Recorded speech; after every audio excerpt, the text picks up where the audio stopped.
नमस्कार प्यारे साथियों, मेरे YouTube चैनल में पुनः आप सबका हार्दिक स्वागत है। आज के इस क्लास में हम हिंदी व्याकरण के अंतर्गत जो कि हमारा दूसरा टॉपिक हमने स्टार्ट किया था विराम चिन्ह, जिसमें हमने पहले क्लास में विराम चिन्ह के बारे में बहुत सी बेसिक बातें बताई है। साथ ही वहाँ पर यह बताया है कि हिंदी व्याकरण के अंतर्गत हिंदी भाषा में कुल 20 विराम चिन्हों का प्रयोग किया जाता है। आज हम यह जानेंगे कि जो भी विराम चिन्ह प्रयोग होता है, उन विराम चिन्हों का प्रयोग वाक्यों में कहाँ कहाँ पर किया जाता है, किस विराम चिन्ह का प्रयोग कब, कहाँ और कैसे करना है, आज के क्लास में हम लोग जानेंगे। ठीक है, तो चलिए शुरू करते हैं आज का क्लास और जानते हैं मिनिमम आज हम लोग जानेंगे टोटल 20 में से 5 विराम चिन्हों के बारे में। ठीक है, कि उनका प्रयोग कहाँ पास किया जाता है। चलिए शुरू करते हैं। तो हमारा जो आज का क्लास है जो कि है विराम चिन्ह, और हम लोग जानने वाले हैं विराम चिन्हों का प्रयोग। विराम चिन्हों के प्रयोग के पहले पुनः आप लोग दिमाग में रखेंगे कि हिंदी में विराम चिन्हों की संख्या कितनी है, 19 है, और 19 में से एक केवल और केवल एक पूर्ण विराम जो है हिंदी का है, और बाकी 19 जो है अंग्रेजी भाषा से लिया गया है। ठीक है, ये बात मैंने आपको पहले ही बताया है। चलिए अब आगे जानते हैं। तो हमारा टॉपिक है आज का विराम चिन्हों का प्रयोग। विराम चिन्हों के प्रयोग में सबसे पहले जानते हैं पूर्ण विराम के बारे में। पूर्ण विराम का चिन्ह किस प्रकार होता है, कुछ इस प्रकार का एक सीधी लाइन होती है। कई बार डायरेक्ट परीक्षा में ये पूछा जा सकता है। ठीक है, हालांकि आप सबको पता ही होगा। तो विराम चिन्ह का संकेत आपका ये हो गया। ठीक है, विराम चिन्ह का प्रयोग करते कहाँ हैं, जहां पर जब किसी वाक्य में पूरी तरह रुकना हो या पूरी तरह से क्या हो, ठहरना हो। पूरी तरह से रुकना हो या पूरी तरह से ठहरना हो तो वहां पास पूर्ण विराम चिन्ह का प्रयोग किया जाता है। ठीक है, ये ध्यान रखना है कि जब वाक्य में पूरी तरह से रुकना या ठहरना होता है तभी पूर्ण विराम चिन्ह का प्रयोग करते हैं। तो सीधा सीधा पूछा जा सकता है कि वाक्य में पूरी तरह से रुकने या ठहरने के लिए किस विराम चिन्ह का प्रयोग करते हैं, तो आपको याद रखना है किसका प्रयोग करते हैं, पूर्ण विराम का। अब इसके अलावा और कौन किन वाक्यों में, किन किन प्रकार के वाक्यों में पूर्ण विराम का प्रयोग होता है, इसको जानते हैं। देखो, तो सबसे पहला होता है सरल वाक्यों में। सरल वाक्य एक सिंपल सा वाक्य है ना, जो केवल एक अर्थ का बोध कराए, है ना। ठीक है, उसको बोल देंगे सरल वाक्य। तो देखो यहां पर लिखा है सरल वाक्य का एग्जांपल, राम स्कूल जाता है, जिसमें केवल एक ही कर्ता होगा, एक ही कर्म होगा, ये भी बोल सकते हैं। तो सरल वाक्यों के अंत में क्या होता है, पूर्ण विराम का प्रयोग किया जाता है।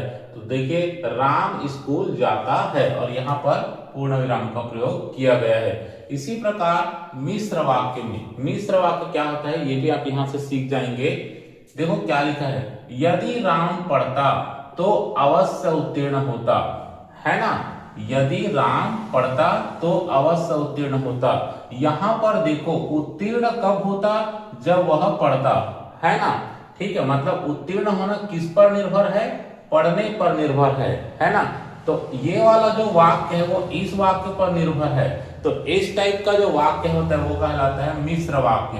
तो मिश्र वाक्यों के अंत में भी प्रायः आपका पूर्ण विराम का प्रयोग किया जाता है। तो यहाँ पे आप मिश्र वाक्य को भी ध्यान रखना है कि मिश्र वाक्य में एक वाक्य जो रहेगा दूसरे वाक्य पर निर्भर होता है ना। जैसे इधर ध्यान देंगे अब आगे।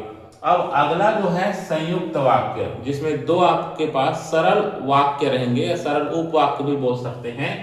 राम पढ़ेगा मगर कमला खाना बनाएगी। देखो यहाँ पर राम पढ़ेगा ये भी अपने आप में स्पष्ट है, और कमला खाना बनाएगी ये भी अपने आप में स्पष्ट है, और दोनों को मगर शब्द से जोड़ा गया है। लेकिन यहाँ पर ये वाक्य ना तो इस पर निर्भर है और ना ये वाक्य इस पर निर्भर है, तो इसको बोलेंगे संयुक्त वाक्य। ठीक है, लेकिन यहाँ पर ये वाला जो वाक्य है ये इस पर आश्रित है कि जब राम पढ़ेगा तभी वह उत्तीर्ण होगा।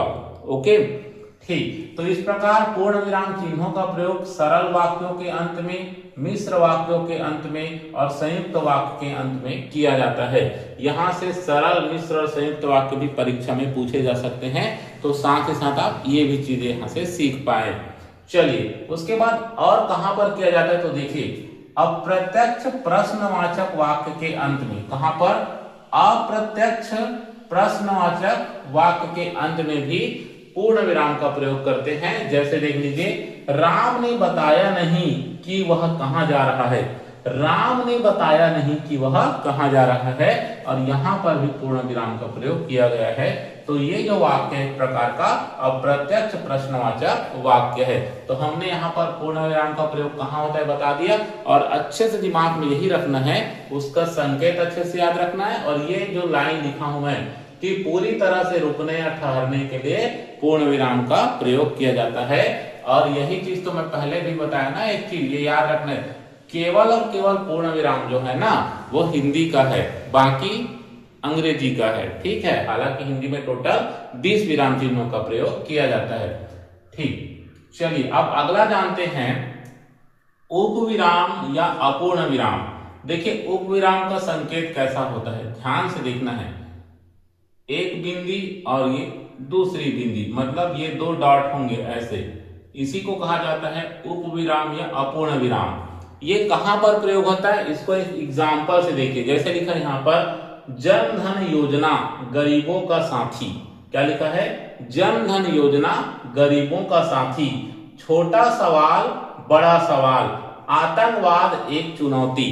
तो यहाँ पे क्या होता है, प्रायः उपविराम या अपूर्ण विराम का प्रयोग शीर्षकों में करते हैं। कहाँ करते हैं, शीर्षकों में। शीर्षक मतलब जैसे कोई पाठ होता है, कोई निबंध होता है, उसका नाम होता है, वो होता है उसका शीर्षक। तो जैसे यहाँ पे बोले ना, जन धन योजना गरीबों का साथी, तो इन दोनों के बीच में जो प्रयोग हो रहा है ये आतंकवाद एक चुनौती, ऐसे बोलते हैं। तो ये जो होता है आपको क्या कहलाता है, उपविराम कहलाता है। क्या कहलाता है, उपविराम। तो प्रायः शीर्षकों में इसका प्रयोग होता है, ये याद रखना है ना।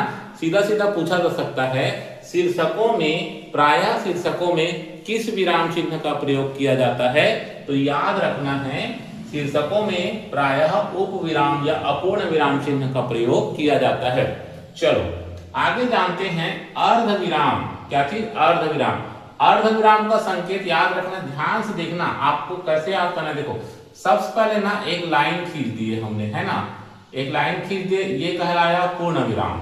ठीक है, इसी लाइन को मैंने क्या कर दिया, दो भाग में बांट दिया और बिंदी के रूप में, ये क्या कहलाया, उपविराम या अपूर्ण विराम। अब क्या करना है, नीचे वाली बिंदी को ऐसे ऐसे कर देना है, तो ये जो बना वो कहलाएगा अर्धविराम। क्या कहलाएगा, अर्धविराम। अब अर्धविराम का संकेत अगर देखोगे तो कैसा है, ये एक बिंदी रहेगा और ये अल्प विराम लगा देंगे, है ना। ठीक, अर्धविराम का प्रयोग कहां होता है इसको समझिए। देखिए पहले ध्यान से सुनते हैं, जब किसी वाक्य में पूर्ण विराम से कम, ये लाइन को याद रखना। देखो पूर्ण विराम में क्या होता है, पूरी तरीके से रुक जाते हैं, लेकिन अर्धविराम में क्या होगा, जब किसी वाक्य में पूर्ण विराम से कम, ठीक है, जब किसी वाक्य में पूर्ण विराम से कम व अल्प विराम की अपेक्षा ज्यादा। देखो अल्प विराम की अपेक्षा क्या रुकना है, ज्यादा रुकना है। ठीक है, ध्यान से समझिए, पूर्ण विराम की तुलना में कम रुकना है, लेकिन अल्प विराम की तुलना में ज्यादा रुकना हो, तो वहां पर अर्धविराम का प्रयोग किया जाता है। ठीक है, ये यहां से ना ज्यादा अगर पूछने का रहेगा तो ये स्टेटमेंट को पूछ सकते हैं। ठीक है, जब किसी वाक्य में पूर्ण विराम की तुलना में कम और अल्प विराम की तुलना में ज्यादा रुकना हो तो किस विराम चिन्ह का प्रयोग किया जाए, तो याद रखना इस विराम चिन्ह का प्रयोग करते हैं। और ये जो इस विराम चिन्ह बोल रहा हूं वो है कौन, तो वो है अर्धविराम। जैसे देखिए मैं वाक्य लिखा हूं, उसने पढ़ लिया परीक्षा भी दे आया परंतु आगे क्या होगा नहीं जानता। तो यहां पर ये जो विराम चिन्ह आपको दिखाई दे रहा है यही क्या है, अर्धविराम। क्या है, अर्धविराम। तो ये स्टेटमेंट अच्छे से याद रखना है, जब किसी वाक्य में पूर्ण विराम से कम व अल्प विराम की अपेक्षा अधिक रुकना हो तो वहां पर अर्धविराम का प्रयोग किया जाता है। ठीक, चलो तो ये याद रखना, ये एग्जांपल मैंने आपको बता दिया। ठीक है, चलिए अब आगे याद रखते हैं अल्प विराम। अल्प विराम क्या होता है, देखो फिर से देख लीजिए कि कैसा रहा। ये पूर्ण विराम, संकेत को अच्छे से याद रखना, इसमें बार बार बता रहा हूं। ठीक है, ये हो गया। उसके बाद दो बिंदी लगा दिए तो ये आपका पूर्ण विराम, ये वाला आपका उपविराम। एक बिंदी और ये बना दिए तो ये क्या कहलाएगा आपका अर्धविराम। अब इसको मिटा दो तो बचा वो क्या कहलाएगा अल्पविराम। ठीक है, तो देखो अल्पविराम का प्रयोग कहाँ करते हैं, थोड़ा सा रुकना हो, जब कभी भी थोड़ा सा रुकना हो तो वहां पर अल्पविराम का प्रयोग करते हैं। किसका प्रयोग करते हैं, अल्पविराम का प्रयोग करते हैं। जैसे एक एग्जांपल से देखिए, सीता गीता और माला खेल रहे हैं। ठीक है, सीता फिर यहाँ पे लगा है, देखो ये जो लगा हुआ है ना यही अल्पविराम है। इसको एक तरीके से और समझिए, देखो सीता गीता और माला तीन लड़कियों के नाम है ना, तीन लड़कियों के नाम है। तो क्या करना है, देखो सीता गीता और माला तीन लोग हैं, तो अंत के जो दो है ना उनके बीच में तो और लगाएंगे, लेकिन शुरू में क्या लगा देंगे, यहाँ पर एक विराम चिन्ह जिसको कहा जाएगा अल्पविराम। ये बिल्कुल ऐसे होता है। जैसे मान लीजिए कोई और चीज लिखते हैं, जैसे कोई स्थान का नाम लिखते हैं, है ना, जैसे मैंने कहा राजनांदगांव, मैंने कहा नागपुर और मैंने कहा रायपुर। तो इसमें कैसे करेंगे, देखो ध्यान से देखना है, राजनांदगांव और नागपुर के बीच में लगाएंगे कॉमा, राजनांदगांव नागपुर और यहाँ पर क्या लगा देंगे और रायपुर। हालांकि यहाँ पे थोड़ा सा रुकने के लिए लगा, बट लगाने का तरीका को समझिए कि लगता कहां पर है। तो यही चीज बता रहा हूं कि सीता गीता और माला खेल रहे हैं, तो यहाँ पे नहीं लगा देना ना, तो यहाँ पे और भी नहीं लिखना है, सीता और गीता और माला खेल रहे हैं ऐसे नहीं बोलेंगे। तो कैसे बोलेंगे, सीता गीता और माला खेल रहे हैं। यहाँ पे कॉमन, यहाँ पर भी और नहीं लिखेंगे। ठीक है, यहाँ और लिखेंगे तो भी गलत है। सीता और गीता माला ऐसा नहीं बोलना है, सीता गीता और माला खेल रहे हैं। तो यहाँ पर जो विराम चिन्ह लगा वो क्या है आपका अल्पविराम है। थोड़े समय तक रुकने के लिए अल्पविराम का प्रयोग करते हैं। और अल्पविराम के बारे में मैंने आपको एक और बात बताया था कि अल्पविराम जो होता है सबसे ज्यादा प्रयोग होने वाला विराम चिन्ह है। हिंदी में सबसे ज्यादा प्रयोग होने वाला विराम चिन्ह कौन सा है, अल्पविराम। ठीक, चलिए अब अंतिम की ओर आते हैं, प्रश्नवाचक चिन्ह। नाम से ही स्पष्ट है कि प्रश्न या सवाल के अंत में जिस विराम चिन्ह का प्रयोग किया जाता है उसे प्रश्नवाचक चिन्ह कहा जाता है।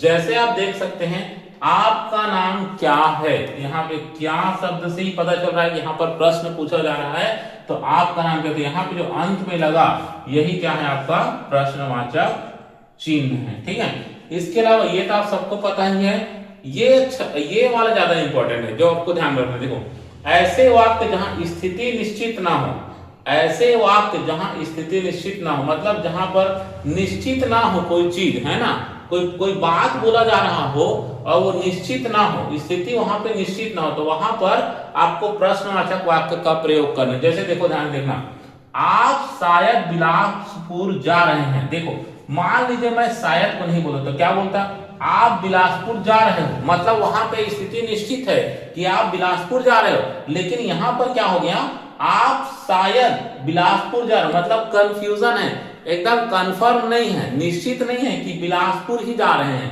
तो ऐसे टाइप का वाक्य जो होगा, लगेगा कि यहाँ पे पूर्ण विराम लग सकता है करके, लेकिन यहाँ पर वाक्य मतलब इस वाक्य में जो स्थिति है वो निश्चित नहीं है, तो ऐसे वाक्यों के अंत में भी प्रश्नवाचक चिन्ह का प्रयोग किया जाता है। ठीक है, तो ये क्या लिखा था, आप शायद बिलासपुर जा रहे हैं, और यहाँ पे नहीं पता रहेगा तो कोई भी पूर्ण विराम लगा देगा, लेकिन ध्यान रखना कि यहाँ पे बिलासपुर जा रहे हैं ये निश्चित ही नहीं है, क्योंकि यहाँ पे एक शब्द लग गया है शायद। तो ऐसे वाक्यों के अंत में भी आपका प्रश्नवाचक चिन्ह का प्रयोग किया जाता है। ठीक है, आई होप आपको विराम चिन्हों में ये 5 विराम चिन्ह बहुत अच्छे से समझ में आया होगा। इनके संकेत एक बार और देख लीजिए। सबसे पहला आपका आता है पूर्ण विराम, याद रखना है। उसके बाद यहां पर आ जाता है उपविराम, ठीक है, जिसको अर्धविराम भी कहा जाता है। ठीक। और उसके बाद तीसरा आपका आ जाता है अर्धविराम, क्या आता है, अर्धविराम। फिर उसके बाद आता है अल्पविराम, और उसके बाद आपका क्या हो गया, प्रश्नवाचक चिन्ह। ये बहुत इंपॉर्टेंट है, इसको बहुत अच्छे से याद रखना है। ये वाला आपका शीर्षकों में लगता है बताया, और ये वाला मैं बताया कि जब पूर्ण विराम की तुलना में कम, है ना, पूर्ण विराम की तुलना में कम और अल्प विराम की तुलना में ज्यादा रुकना हो, किसकी तुलना में, अल्प विराम की तुलना में ज्यादा रुकना हो, तो तो वहां पर अर्ध विराम का प्रयोग किया जाता है। ये डायरेक्ट पूछा जा सकता है और ये तो खैर बता ही दिया है। इसके बारे में याद ये रखना है कि सबसे ज्यादा प्रयोग होने वाला विराम चिन्ह कौन है? अल्प विराम है। और ये भी आपको याद रखना है, प्रश्नवाचक वाक्यों के अंत में और साथ ही साथ ऐसे वाक्य जहां स्थिति निश्चित ना हो वहां पर आपका प्रश्नवाचक चिन्ह का प्रयोग किया जाता है। ठीक, तो आज हमने विराम चिन्हों के प्रयोग में 5 विराम चिन्हों के बारे में जाना है। अगले क्लास में हम फिर से 5 विराम चिन्हों के बारे में जानेंगे और इस प्रकार करके हम टोटल 20 विराम चिन्हों के प्रयोग के बारे में जान जाएंगे। ठीक है, यह क्लास आपके लिए बहुत ही इंपॉर्टेंट है। ध्यान रखिए, अभी हम लोग हिंदी का जो सीरीज स्टार्ट, इसमें बहुत सारे टॉपिक्स है। फिलहाल हम लोगों ने हिंदी वर्णमाला को कंप्लीट किया है और अभी हम विराम चिन्ह पढ़ रहे हैं। मेरे साथ बने रहिए आप लोग। धीरे धीरे करके हम परीक्षा के पहले है, परीक्षा के 15 दिवस पहले हम हिंदी का ये पूरा व्याकरण खंड कंप्लीट कर लेंगे। ठीक है, और परीक्षा में यकीन मानिए 10 नंबर का आएगा अगर आप थोड़ा सा है ना इन वीडियोस को अच्छे से देखेंगे और फिर बुक का प्रैक्टिस करेंगे तो आप बिल्कुल 10 में से 10 अंक अर्जित कर सकते हैं, जो कि बहुत बड़ा अंक होता है ना। परीक्षा में 10 में से 10 ले आना बहुत बड़ी बात होती है। ठीक है, लेकिन ये तभी आ पाएगा जब आप खुद से बहुत अच्छे से मेहनत करोगे। ठीक है, केवल मैं पढ़ा दूंगा इसी बस से तो नहीं होगा, इसके लिए आपको खुद से भी प्रैक्टिस करना है, बार बार रिवीजन करना है। ठीक है, तो चलिए अगले क्लास में हम 5 और विराम चिन्हों को लेकर के आएंगे और उनके प्रयोग के बारे में बताएंगे। आशा है यह क्लास आपको बहुत अच्छा लगा होगा। यदि यह क्लास अच्छा लगा है तो वीडियो को शेयर जरूर कीजिएगा, चैनल को सब्सक्राइब बिल्कुल कीजिए ताकि यह वीडियो आप तक जल्दी से जल्दी पहुंच जाए। ठीक है, इसी तरह के वीडियो से जुड़े रहने के लिए है ना चैनल को सब्सक्राइब जरूर कर देना। ठीक है, मिलते हैं अगले क्लास में, तब तक के लिए धन्यवाद।